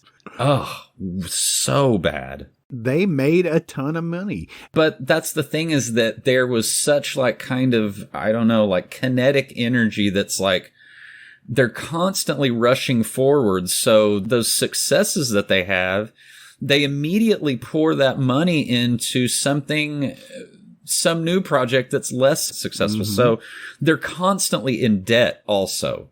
You know, they're spending crazy amounts of money. They've got 10 movies that are in production at the same time. That's insane. And they're trying to juggle all of this. And I mean, if you listen to them, it really is because they just love making movies. So you can either believe that, or you can just say, well, they're just trying to, you know, they're not trying to make good movies. They're just trying to make a buck, you know. So there's both sides of the argument. But they were still enjoyable movies. Now, do they go into that during the documentary? They talk about the kind of the downfall of the Canon Corporation. When Tobe Hooper comes in, I would say all of his movies from that era are Canon films. And I think they saw Poltergeist and they saw Texas Chainsaw Massacre, and they were like, just do that again, you know? Oh my God, this is wild. And I have to say something about this. And if anybody, I mean, if you knew this before me, I'm ashamed of myself. The poster art for Texas Chainsaw Massacre 2, a Canon film, directed by Tobe Hooper, that poster art where they are all kind of grouped together. That's the Breakfast Club. It's the Breakfast Club. It's the exact reproduction of the Breakfast Club. I never knew that until this documentary. And how did I not know? I was just like, bravo, guys. That truly is the most amazing thing I've ever seen. That's beautiful. I love that movie too. I think that was probably a commercial failure. No, but, it says it was made on 4.7 million and grossed 8 million. Wow. Okay, I'm wrong. I know that Tobe Hooper made Invaders from Mars. He made Life Force, all with Canon. And I think Invaders from Mars, I think they spent a lot of money on that movie, really? And it was a big flop. Life Force, I don't think anybody knew what to do with, because there's a beautiful naked woman walking around during 85% of the movie. And of course it is going to be, you know, banned and, you know. And we watched it many times. I have seen it very recently. And it's not just because of Matilda May. I mean, sure, I'd be lying if when I was a kid it wasn't expressly for that reason. But it's really a very good kind of amalgamation of all of their movies. It is kind of a action movie. It's a supernatural movie. It's a vampire flick. It's a end of the world movie. Yes. You know, like a apocalypse movie by the end. There's so much going on. And I love it. It was a mess, and I loved it. And you get to see Patrick Stewart with hair. Yes. Quote unquote hair. Yes, slightly more. When you see him, he does just look like Professor X or Captain Picard. Hasn't changed much. So yeah, Invaders from Mars looked like it was made on like 15 million and grossed 4. Life Force had a budget of 25 million and grossed 11. They really thought Life Force was going to be their just giant, 2001: A Space Odyssey. Yeah. But again, that's their thinking. It's kind of the Roger Corman thing, but like times 1,000, where they've got this beautiful woman, take her clothes off, Yeah. and not thinking that doesn't exactly amount to commercial success. You know what I mean? Like, you can't just do that. We appreciate it. Thank you. Thank you for your service. But that is, can you imagine seeing that in the theater, seeing Life Force in the theater? I think I did. Oh my God. It definitely was a cable viewing for me. It was a fun movie. It is a fun movie. Oh, but amazing. Did they need to pump that much money into it? Maybe not.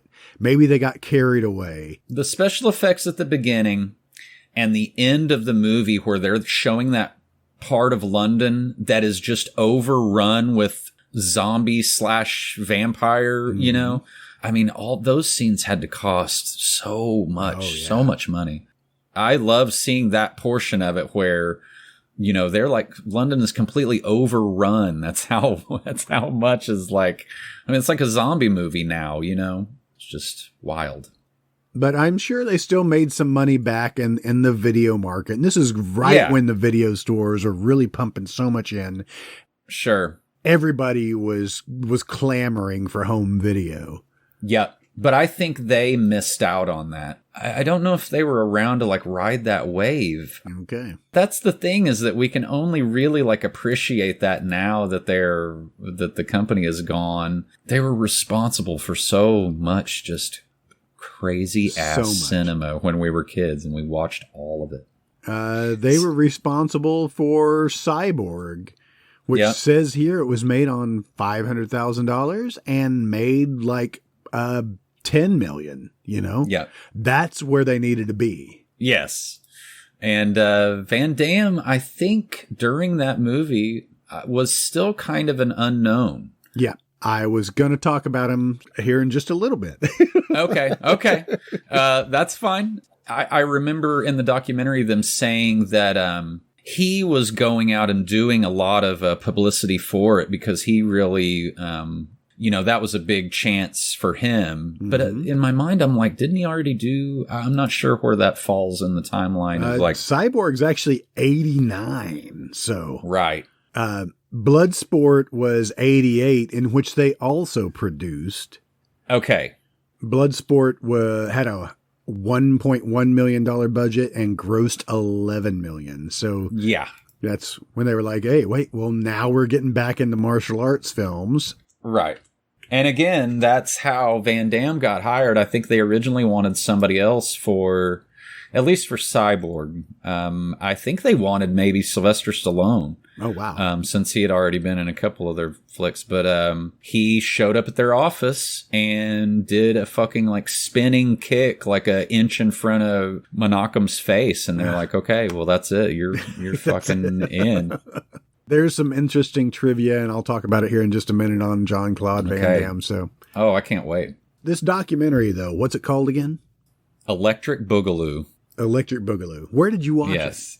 I bought it on Amazon for $2.99. Okay. I originally watched it a couple of years ago. It came out in 2014. It's $8.99 to own it off of Amazon Prime, and it is worth way more than under $10. So don't feel bad. Awesome. I can't wait to watch it. It has to be 12 hours long, right? It's almost 2 hours.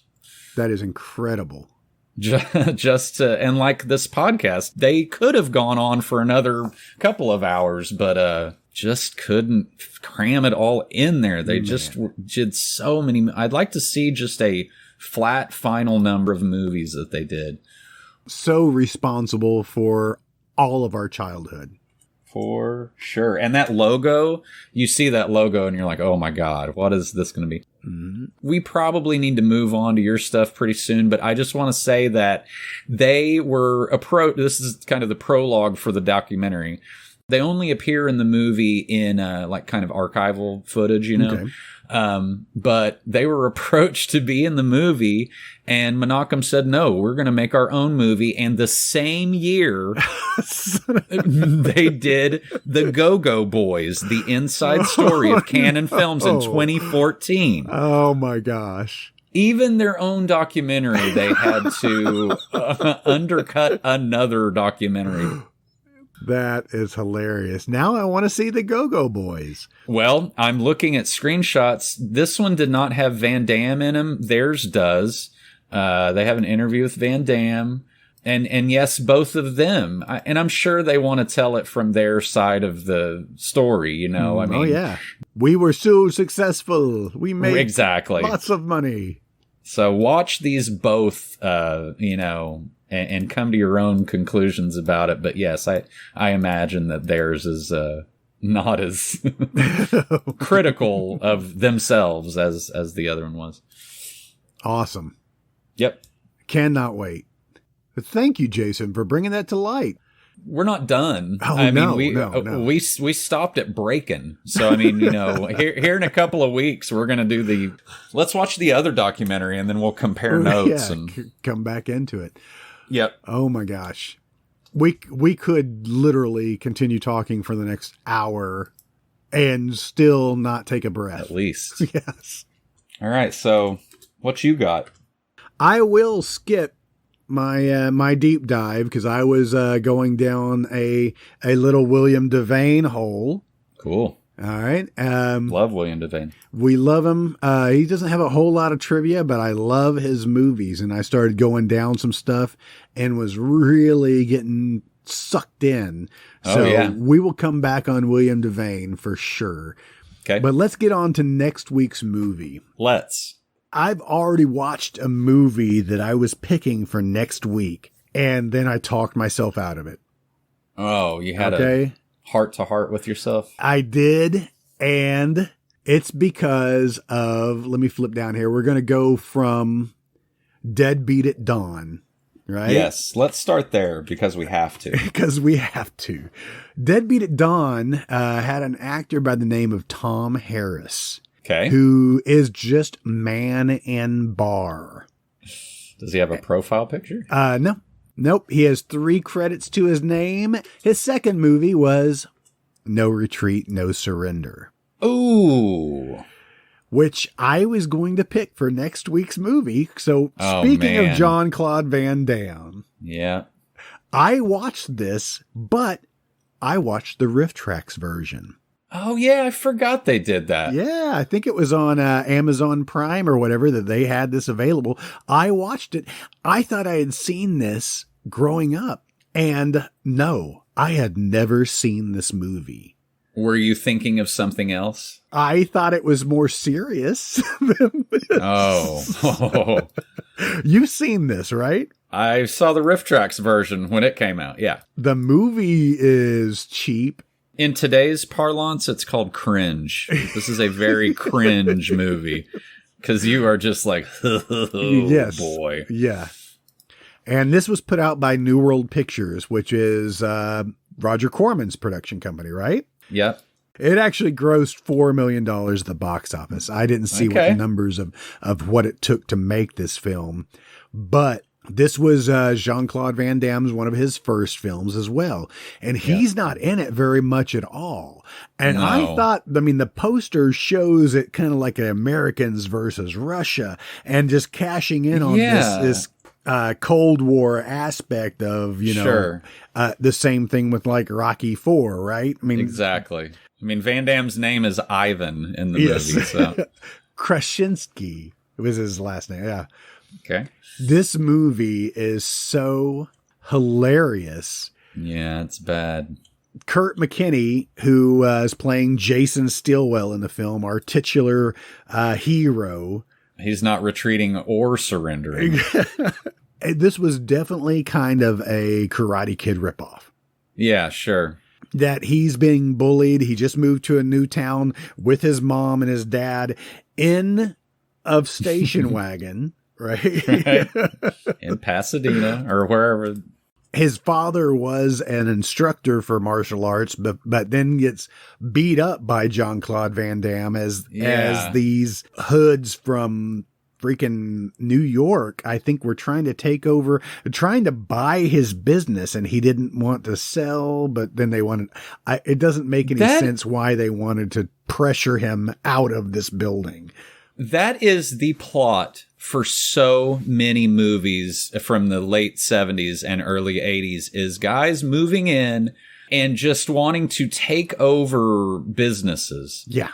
Did that really happen? I don't think so. Hopefully not like this, because it's laughable. Yes, exactly. Not very good at it. So in No Retreat, No Surrender has some, you guys, if you want to go out and watch it, watch the Riff Tracks version, at least that you can get a good laugh out of it as well. Yes. I would tell people to do that for almost all of the movies that we watch. If there's a Riff Tracks version of it, watch that. Or MST for that matter. And the trivia for No Retreat, No Surrender, there's a lot of good stuff in here. In the first combat sequence, Jean-Claude Van Damme jumped off another villain's shoulder to perform a flying kick. It was supposed to hit Timothy Baker's upper chest, but Van Damme repeatedly struck Baker in the face, the knee, and throat instead. Hey, you got to break 3 or 4 eggs to make a movie, I guess. That's right.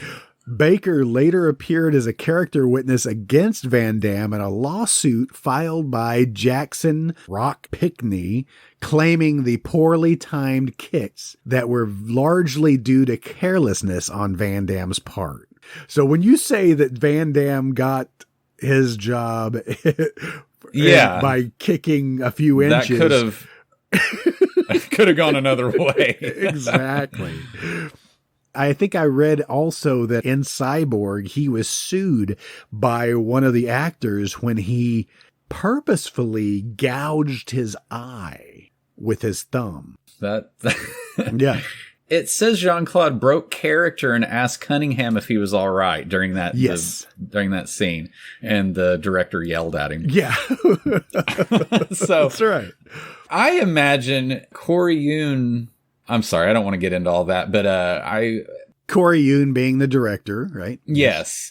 And maybe stunt coordinator also, but I kind of imagine him as, I thought Jean-Claude was the asshole. You know what I mean? Like, I could imagine him kicking somebody and just being like, his face was in my way, or, but maybe that's not the case. I don't know. He seems like a prick, but.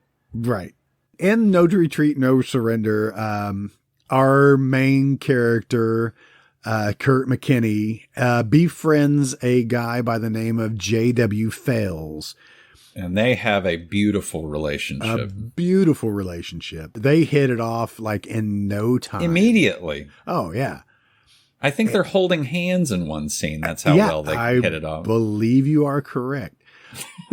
This movie is strange, their connection, because it's not like they're going into martial arts together, because J.W. Fales has no interest, and in fact makes fun of him for some of the martial arts that he just can't stop trying to perform. So Kurt McKinney is being trained by the ghost of Bruce Lee. Yes, I forgot about that part. He is a subpar martial artist in the movie. At best, yeah. And then gets trained by a ghost and becomes this badass who kind of beats, I'm sorry guys, I'm spoiling it for you, beats our titular bad guy, Ivan. Jean-Claude Van Damme. Yes. Who looks to be several years older than, he looks like an adult. He's 2 years older. Wow, that's crazy. Well, maybe he's just way more developed. I guess. So J.W. Fales was so determined to be cast in the film that he lied to the filmmakers about being able to break dance and skateboard. Oh, right. His dance moves and skating scenes were performed by a double. That makes a lot of sense. But if you look at J.W. Fell's career, he was in, what do I hear you say, Jason? Breaking 2 Electric wow. Boogaloo. Wow. Again, not being able to dance or anything. Wow. He must have just had that, confidence. Yeah. Or he just lied. He was a very good liar. He didn't star in it. He was in the additional crew. Sure. Electric Boogaloo. But which at some points, there's like 50 people dancing. So he probably could cover it up pretty well. But very interesting. Yeah. He had a Jerry curl. I think that is the only thing that was. They're like, all right, get in there. All right. He is kind of funny in No Retreat, No Surrender. I mean, funny. He's goofy. He's goofy. He's just the not so comic relief kind of. Oh, and it says here in his additional crew credits, he was Turbo's stand-in. Okay, really interesting. His understudy. Yes, he was understudy to Shabadoo, or what his name is. The other guy. His name was Shabadoo. Did I mention that earlier? Okay. So I'm going to tell you about the other movies that I was going to take us to, knowing that we'll probably get around to these movies, guys. It's obvious the reason why I didn't pick No Retreat, No Surrender as next week's movie. But it's funnier than we can actually be funny in it.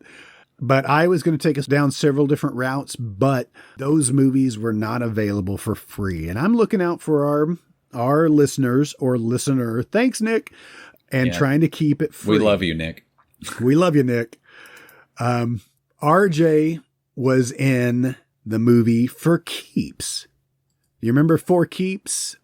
It was Molly Ringwald and it's Randall Batinkoff, whatever. Oh my goodness. I thought that was a John Hughes movie. It is not.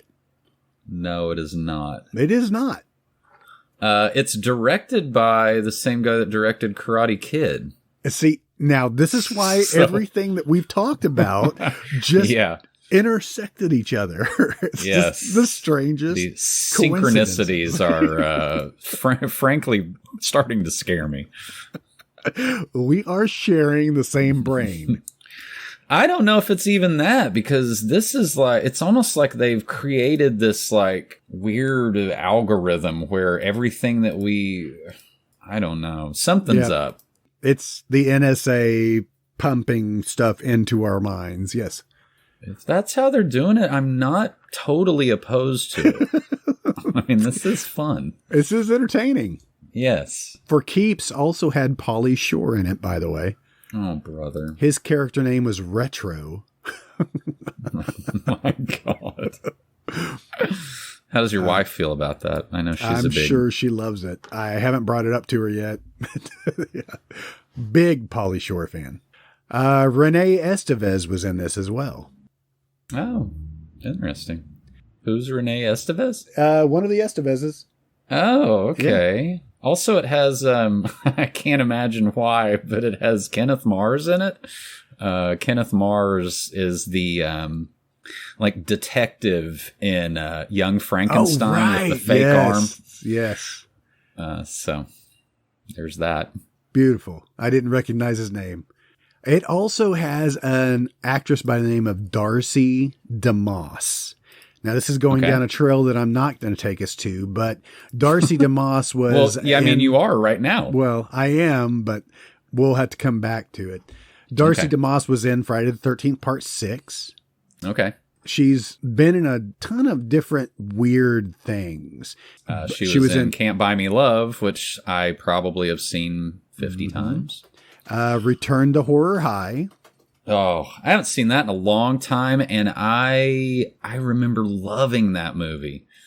That is one we will probably come back to for sure. Cool. But not this week. Okay. She was also in Reform Schoolgirls. Now you're Speaky my lingity. But she was also in, if you look a little further down, she was in Body Double. Okay. I really, really wanted to do Body Double this week. Mm-hmm. It is like $3.99 to rent across the board. Oh, so it was the monetary portion that I did not go down. Oh, man. I do want to watch that. Darcy was also in, her first movie was Hard Bodies. Oh, wait a minute. We're not doing that either. I'm just saying. Our summer flick fest is coming up. Yeah, We're for going sure. to be doing some summer flicks. Put a pin in that one because Yes. we'll be back. That is another one that was like so frustrating as a child because I was watching it on USA Up All Night, where I was just sure that there was nudity. But I wasn't seeing any of it, because it was on regular cable. Hard Bodies has Courtney Gaines. Sure. A child of the corn. As Rag. Michael Rappaport. Why was his name Rag? I don't know. I want to know. Kane Hodder's in there too. What? Yeah.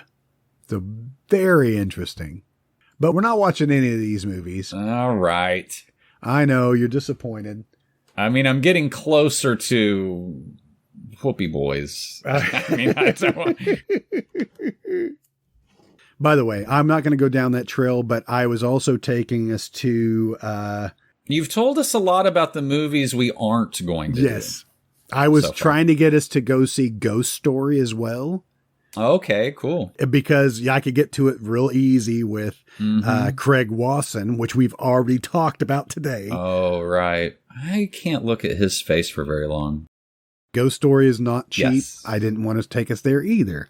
Kind of has a perpetual, like, he just got slapped look on his face. That's right. Face like a slapped ass. So let's go back to Deadbeat at Dawn for a second, okay? Okay. You're really whipsawing us back and forward here. This is my real yarn. I'm going to stick here. Deadbeat at Dawn, of course, had JVB.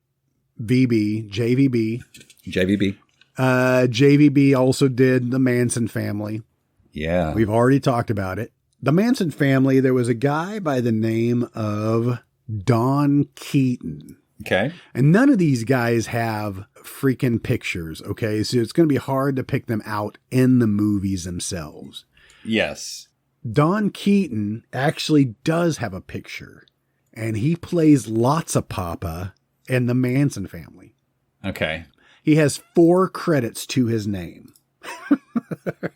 Okay. This is going very well. Slim. This is going somewhere good. All right. He was in a movie called The Pledge. All Okay. right. And this movie, The Pledge, is... I'm not even going to read it because I'm not even interested in it. It has Terry Kaiser. It has... Go ahead. Okay, I'm sorry. What year are we at here? I mean, if you look at Don Keaton, he only has 4 movies. It'd be really easy to click on him. I never thought we were coming back to Deadbeat at Dawn, so... Okay, so you clicked it off. I clicked off of it. 2011. Okay. And I was going to do a little deep dive on Terry Kaiser because we love him too. He's been around forever. Yep. All right. But Mannequin 2. Terry Kaiser being in Friday the 13th, Part 7. Really? Yeah. Yeah, he was the doctor that was... Part 7 was the new blood, and he took her back to the camp to try to get her to use her powers because he knew that she had telekinetic powers and was trying to get her to, hyper develop her powers. He was killed in the most cut sequence ever in any Friday the 13th movie because Jason had that weed eater thing that had like a saw blade on it. Yes. If that's a real thing, I was thinking about that the other day. You were thinking you we could use need one of those? Yes, absolutely. But I know that there has to be some uncut footage that we want to see. That we want to see more blood, guys. Come on. Get us the uncut versions of all of these movies. Please. Terry Kaiser has 158 credits to his name. Jesus. Been around for a long time. Still going. Weekend at Bernie's, would you say, is his kind of his most known movie? Probably. Has to be. Yeah. In which he just had to act dead through the entire thing. Yes. Be carried around by a couple of Jewish kids. I don't know. I'm sorry. I probably should not add that in there. Couple of kids. So I did not know Terry Kaiser was in Six Pack. Oh, brother. With Kenny Rogers, Diane Lane, Barry Corbin, Anthony Michael Hall. What? I know you've seen. I've seen it before. Oh, yeah. I just... Didn't he take a bunch of these orphans and turn them into his pit crew? I think that's what it was. I think so. Forced child labor. Yeah. Breaking multiple law. I mean, yeah. But I remember enjoying that movie when I was 12. What year is that? Six Pack was 1982. 82. Yeah. Oh man, I'm sorry. I just can't help but look at the TV stuff too, because he did a lot of TV. Oh yeah. I mean, Automan, Manimal, Hardcastle and McCormick. So anyway, Terry Kaiser's been a ton of TV. Yeah. So we're gonna pick up Diane Lane from Six Pack. Oh man, I'd love to pick up Diane Lane. She played Breezy. That's her name? Yeah. Okay. Well, I mean, Anthony Michael Hall's name was Doc. What? Yeah. Why? I don't know. Oh. But I started looking at Diane Lane's stuff, seeing the early stuff. I mean, she was in Rumblefish. She was in The Outsiders. That was after Six Pack. Are we going to do Streets of Fire? No, I'm sorry. Okay, I know you want to. I keep trying to get ahead of it, and I just I want to know where we're going. Well, I clicked on a movie, 1982, called Movie Madness. This is a National Lampoon's film. I've never seen this. I've never seen it, but I've come across it before, and is it because of Peter Riegert? Because we just brought him up. Yes. Also, maybe Candy Clark. I was looking at her stuff not too long ago. I mean, it's awesome. Oh, it looks fucking great. It reads, a parody of film genres composed of 3 shorts spoofing personal growth films, glossy soap operas, and police stories. I'm in. Yeah, exactly. I mean, 82, I mean, the spoof movie. Oh, yeah. This is during that time when, they were invented. Yeah, and they didn't gross any money because $63,000 is what it made. Oh, little bit of a stinker there. When is Animal House? It was 79, maybe something like that. Yeah, I think maybe they were kind of riding that wave that just didn't quite. But that was National Lampoon. I mean, they were just out having a good time. Yeah. If you scroll down on Movie Madness, there's one of our favorite little old ladies down there, Nedra Voles. Oh my God. Oh my God. Was she the Where's the Beef lady? No, but she should have been. She's much more charming than the Where's the Beef lady. Nedra Voles has been in, speaking of every TV series ever. Yeah, for sure. Little old lady, Different Strokes, One Day at a Time. She was in the A-Team, Scarecrow, Mrs. King, The Fall Guy, Give Me a Break. She was in Mortuary Academy. I don't. What? That's a movie? It's a movie written by Paul Bartel. I can never say his damn name. Yeah. I thought we talked about it before because it has Christopher Atkins and Perry Lang in it. Yeah, probably Mary Warrenov thrown in there somewhere. Somewhere. Tracy Walters down there and Mary Warnow. You are so damn correct. Oh, good. Damn, I'm good. I would love to see like a cage match with Nedra Voles and like Zelda Rubinstein. They're kind of trying to fill the same. They're about the same height. They are. Same build. Nedra Voles lived to be 94. She was 4'10". Oh my gosh. Yeah. Oh yeah, look at her next to Delta Bird. She's like dwarfs her. Nedra Voles was in a movie that I definitely saw at the theater, Moving Violations.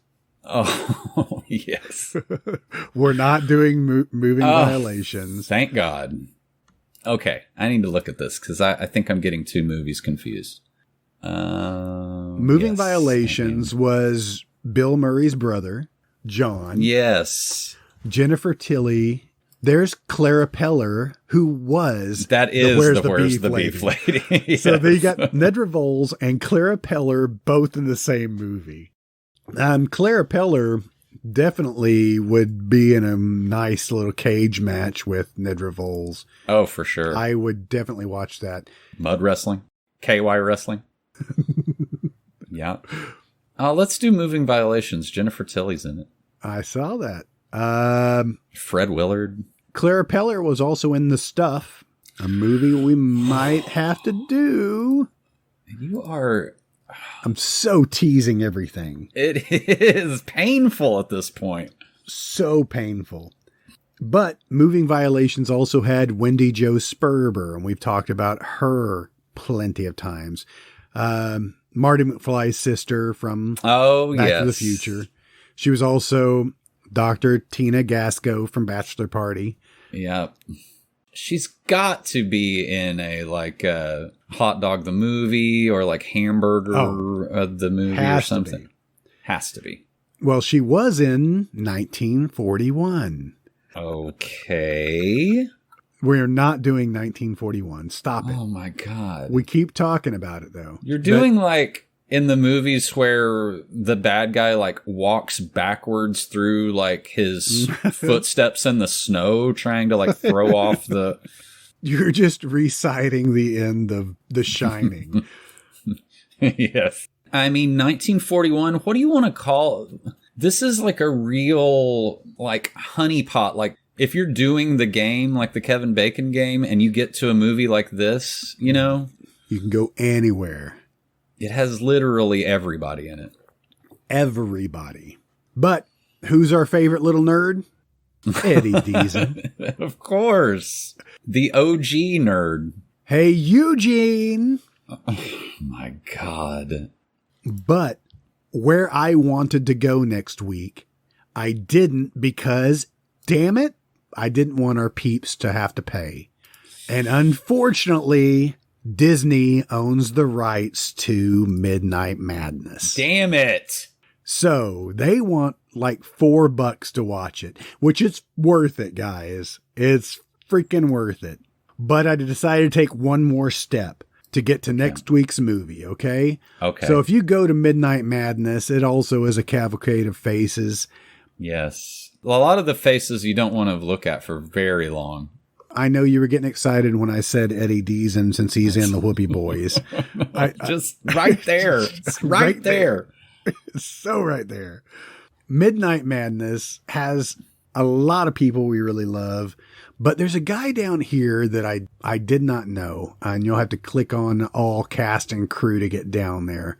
Down here near the bottom is Don Maxwell. Okay? Don Maxwell has 70 credits to his name. He was in Nightmare on Elm Street Part 5. Whoa. Coach Big Face. He was in Frankenstein, The College Years. What in the world is that? That is William Ragsdale. Oh my God. What? Why? I've never heard of that. That's insane. I'm not even going to read it because it'll hurt my head. It's bad. It's when Encino Man came out. They're like, you know what? Yeah, we'll one up you. Yeah. We'll make a foreign Encino Man be released all over Eurasia. Frankenstein, the College Years also has Devereaux White in it. Okay. And Larry Miller, by the way. But Devereaux White played Argyle in Die Hard, since we just talking about Die Hard a second ago. Our guy, Don Maxwell, was also in Skin Deep. Great. He was a night watchman in an episode of Freddy's Nightmares. He was in Return of the Living Dead Part 2. Okay. He was in Used Cars. We've already tripped over that. Okay. He was in The Fall Guy, Incredible Hulk. Just all sorts of good stuff. But he was also in next week's movie, 1980. We knew we were going to get there soon enough. Humanoids from the Deep. Oh my God. Which you can watch for free, guys, just about anywhere. Amazon Prime, Tubi, get on in there. Or not Tubi. All right. Wow. That was a long yarn. I'm just a bundle of contradicting emotions right now. I do love this movie. It's been a while since we've seen a fish rape, so I had to get us around to it. Yes, exactly. There was Flipper, and now this. There's 2 fish rape movies. Yeah, this one is, I have seen this not too long ago, and Does it hold up? It does. It is way scarier than I remembered it being. Really? And I don't want to talk too much about it, but it has some really great creature effects in it. Oh, yeah. Who did the creature effects for this? I don't know. Let's take a look. Search. Steve Johnson. So okay. There you go. All right. Who's that? Oh, man, he's done everything. Okay. He's another one that's just been there for forever. Predator, Nightmare on Elm Street 4. I think Nightmare on Elm Street 4, it was his first big, got a lot of attention. Okay. I can't distinguish between 4 and 5 and yeah. Part 4 I can't remember.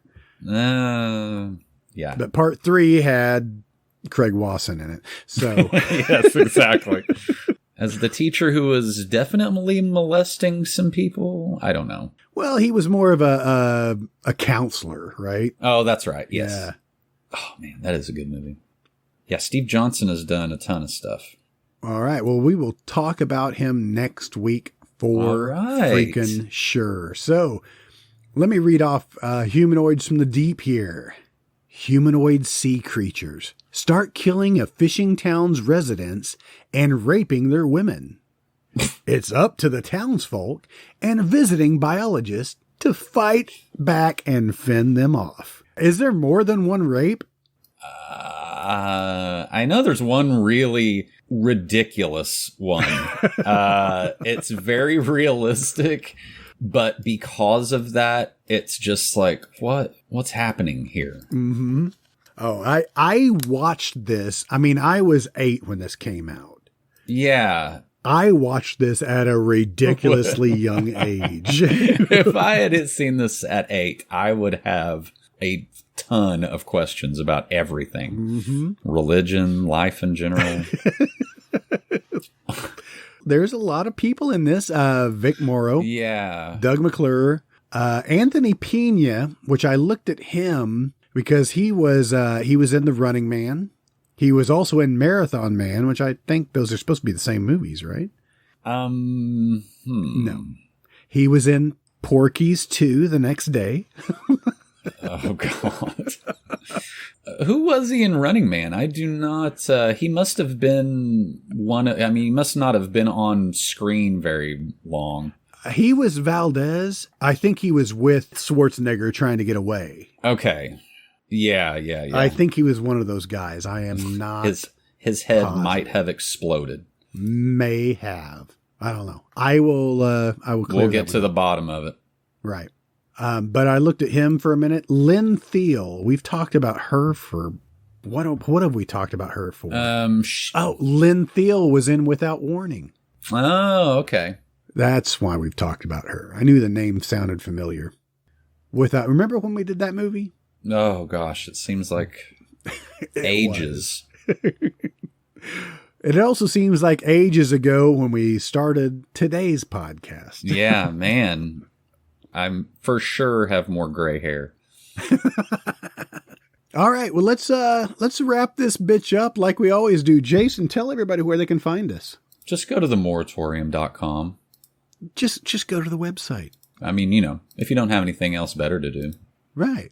I think you can get to it on literally any electronic device now. Yeah. Bing. Look it up on Bing or Ask Jeeves. Right. It's on GeoCities. Yahoo is still a thing, right? Yeah. Yep. Yeah. I look at it on my gateway computer. Yeah, so do that. And you can find a link to everything. Literally everything. Everything. I have been posting more and more movies that we have covered. You can find all of the links there to our movies, to the extras.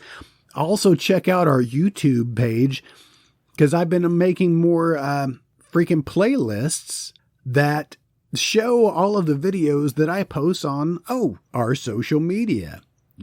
So you can find all of our collections there. On our social media, you can find us on Facebook. We have that growing Facebook group that is just a ton of fun, I will say. Get on there, guys. Mix it up. Get it. Twitter, Facebook, Instagram. You can email us at moviemoratorium@gmail.com. Please email us. Tell us where you're from. Not you, Nick. We know about you. Yeah, got you covered. Got you well researched. And click. He just turned off the podcast. Hello? Nick, are you there? No. I'm tearing my shirt off standing in the rain. Nick! Yep. Drowning like a chicken. All right, guys. Well, let's wrap this on up. Jason, do you have anything else to add about last week's movie, Deadbeat at Dawn? No. Guys, just get out there and try to be just your inner Danny. I feel like Danny is the one with the real problems in that. We need to talk about him some more. Okay. Later on. Maybe next week. Yeah, maybe next week. We'll start the Danny cast later. Yep. All right, guys, let's wrap this on up. Good night, everybody. Bye. Fish rape, guys. Fish rape. Fish rape.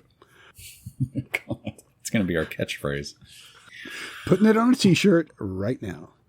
Ain't no rape like a fish rape. Okay. Oh, that's enough. Let's end this.